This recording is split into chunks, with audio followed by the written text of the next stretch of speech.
Time now for Morning Rounds, our look at the medical news of the week. Nearly 2 months ago, President Trump declared the opioid crisis a public health emergency. One component is overprescribing of drugs, and that was the subject of research at the University of Michigan. Doctors surveyed 170 patients who underwent gallbladder removal surgery, asking about their post-surgery opioid use.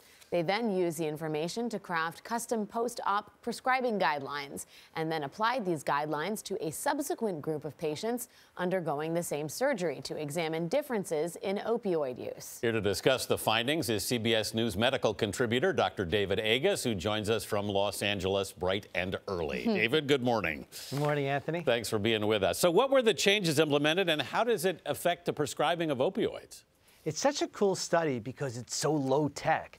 They basically questioned these patients, and these patients were given on average 50 pills of opioids, and they actually only used 6. So they custom, for the surgery, for gallbladder surgery, they went down and gave them 15 pills, and then they only used 4. So when you give somebody 50 pills and they use 6, there's a lot of excess opioid out there, and the potential for abuse or addiction is there. So this relatively low-tech thinking about what they're doing way actually made a big impact. Doc, it's a relatively small study. Are we going to need to see more of these as we try and determine the best prescription strategies? I think it's, me as a doc, I just write a number. I don't really think how many do they use. So data-driven prescriptions are really the way we have to go. So I love this. They did it for one surgery, gallbladder surgery. We need to do this with more and actually have real data on how many pills to give patients.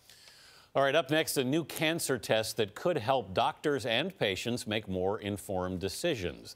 The test can detect genetic mutations in tumors and was approved by the Food and Drug Administration just last week. In a press release, FDA Commissioner Scott Gottlieb said in part, quote, by leveraging 2 policy efforts aimed at expediting access to promising new technologies, we've been able to bring patients faster access to a breakthrough diagnostic that can help doctors tailor cancer treatments. Dr. Agus, what was the test that was approved and what's the potential here?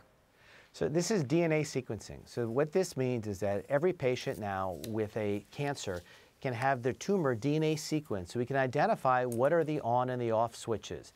And it can enable us to use certain drugs that target those genetic mutations. So this really is the new era of personalized medicine. We've been doing it, but it hasn't yet been approved by the FDA. And now Medicare at the same time, the same day, said, we're going to cover it for our patients. David, in their press release, the FDA said that it will detect an extensive number of cancer biomarkers. What exactly is a cancer biomarker? So a cancer biomarker is something that tells you about the fundamentals of the cancer, either how to treat it or what's happening with the cancer. In this case, the biomarker are about 300 plus genes where we can look at them and see if they're altered or mutated, and if they're turned on, we can target them.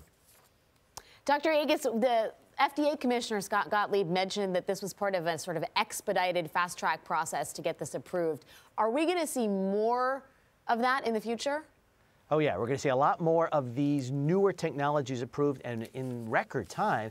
And at the same time, I think what's novel here is that Medicare, CMS, said at the same time, we're going to cover it for our patients. So both of those happening at the same time is fantastic. It's the perfect storm to benefit patients with cancer.